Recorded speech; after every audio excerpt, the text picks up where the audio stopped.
Sauro mkomo wangu, ini ndikudhauta pafeya. Chiko nemfana wangu madokwana hapana kana chakaomapo. Apatomborina kana yakanyanya stereki waiketa. Kutongotora mari takaenda waiziyaka.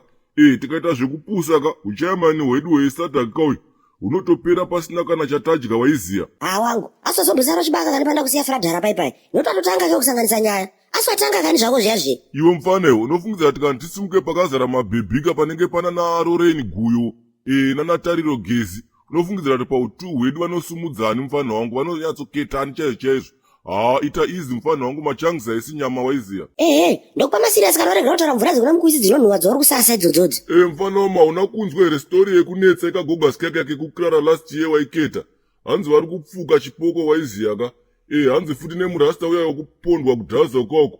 Hanzi ari kumuka futi kuita chibhebhenenga chaicho waiketa. Sauro mano, tarisa sichaziya tiri wangu. Chikuda mari sha. Pane masina akaona toda kusanganisa waiziya. Ndikuda zikutimbaland waiziya pa Xmas. Ndikuda zijezire football waiziya pa Xmas. Ndikuda jini short waiziya. Handisona zvekutama nedhanga rigorenera handisikuita iyoyo. Iwo akundudza zvipoko. Zvipoko zvinopindana papi nenyatutura nezvayo panapa. Ukwane Sauro iyoyo. Ndo pane nyaya yacho zveipapo naye madoko. Asa mudoko wamanyamanyama here mkomo wangu Sauro. Mfana wami unoketere kuti kuhistory kune ma-economic reasons.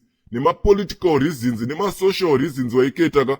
Saka isusu tisi vanhu vacho kavanoona nezvema-economic reasons waibata. Saka imiwo kupusa nekudzungaira kandimi munenge muri wema-social duties waibata. Zvama manje inini hanguka, buenda akuri chete. Ukutovhurika kamugenga iyoyo. Menewe chero zvawafunga ndizvozvo ka imimi ndimi timu re-farming and gathering waiziyaka.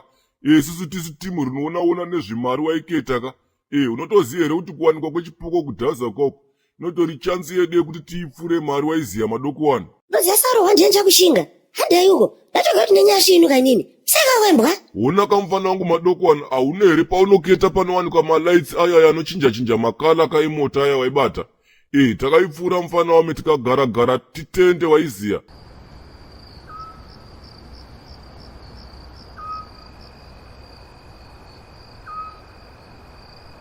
Vakusvika. Mira mbichana kamfana wangu madoko wanu, dzungu hakusi kungwaraka. Vakatakurekwa mbuya mfana wangu. Hameno, hazvisikira zone hanchimurime here. Vandinongonotora nechipurasitiki chavakatakura waiziya. Ndifunga pine nakalaka imomo. Nhasi charwa dhululu. Right, vakusvika manje, right comrade, atake kumajapanese. Yes aya. Nhai Mwari, chiko chandiri kuona uko icho. Inini handina munhu wandakambobvira ndauraya ini. Handisi kumbotiza manje. Inonyepa mweya yakaipa iyoyo. Never. Yowe zvangu ini mweya wangu hauna zororo shuwa. Ndotorani ko zvangu ini nanonogara neni kakuimba yakanakisa zvikuru. Imba inonakidza ka imba iri kumakuwa uko.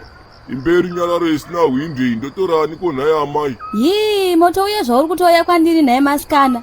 Mwari musare muchichengeta vana vangu Oshomole naMbape. Pabasa patorina ukama kamfana wame tikutoda mari. Hande tinonyundira masini takaenda mfana wame.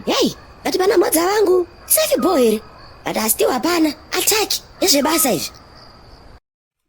Right, momzika. Manetera atakaitaka hana kana kutombomira muche kana mbichana maiketaka.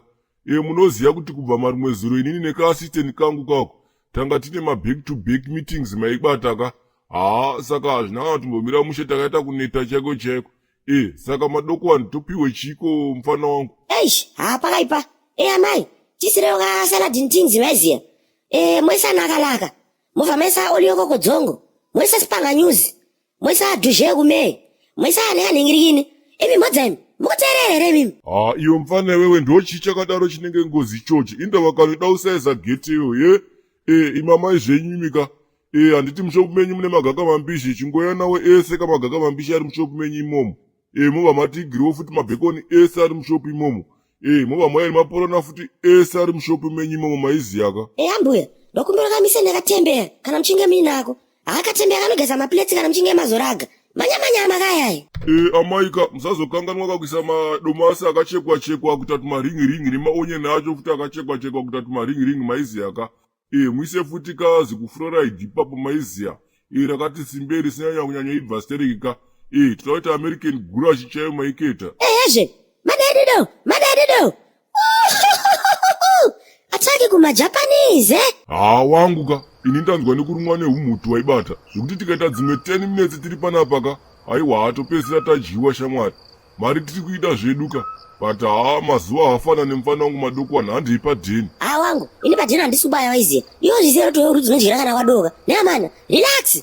mufana wamika izvi hazvikwezvi mufana wamika inganeziro takaruma wani iwe wada kutoruma everyday kunge musatanist kana kuti ange muloyi anotoda kutoruma everyday. handisi muroyi wangu, muroyi akatona ininika handotiza noti ndiri chipoko pokoli let's pokola zichirimo saromo komberima wakunzwa mufana wangu.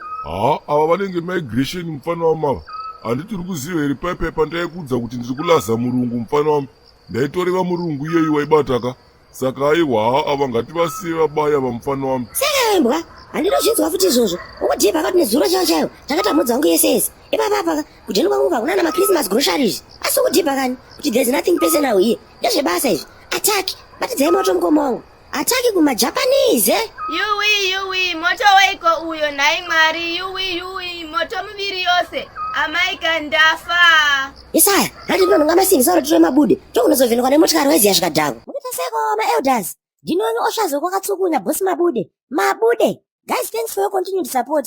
Tokokumbira guys murambe muchitsigira tiri kusubscribe kuyoutube channel yedu ukangobaya button rakandisubscribe chete unenge wasimbisa timu rangu. Please support our sponsors meziya kwamagumbo buchari enda yugulenora apa specimen shops munotenga kwamagumbo guys mune matosimbisa isusu. You can also buy nyama kwamagumbo nyange musiri muzimbabwe. Just inbox us for more information. Tokumbirisawo guys mujoine membership pa youtube channel yedu munokwanisa joina membership yedu for as little as $4 per month. Ndatu mune masapota isusu APSTV entertainment zvokutodaro chasinge tigadzira maspecial videos anoonekwa nemamembers edu kuyoutube chete kufacebook. Tokumbirisawo guys please follow, like and share our page guys. Tokumbirisawo yesaya makaipa timu rangu neamana.